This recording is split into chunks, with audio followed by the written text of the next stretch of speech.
Buonasera e ben ritrovati con l'informazione flash di newsicilia.it. Stomachi sottosopra alla mensa del Parlamento siciliano, dove alcuni commensali, tra cui diversi dipendenti, hanno iniziato ad avvertire dei malesseri in seguito al consumo del pasto distribuito.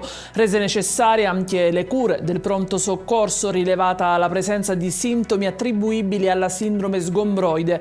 A dimostrazione di ciò è arrivato su Ansa Sicilia anche il menù, che tra i primi piatti conta la presenza delle mezze penne con tonno e finocchietto. Nel paese di Niscemi, sconvolto dalla frana, è stato allestito un vero e proprio campo base a pochi passi dal municipio. Il presidio, gestito dai vigili del fuoco del comando provinciale, è pienamente operativo dalla mattinata di oggi e rappresenta un punto nevralgico per le attività di soccorso e assistenza alla popolazione.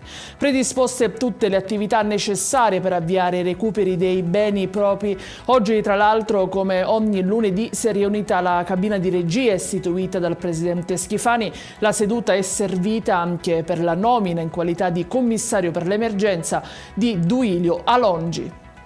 Risultava scomparso dal 2024 il giovane che si è aggirato nei giorni scorsi seminudo per Adrano, nel catanese.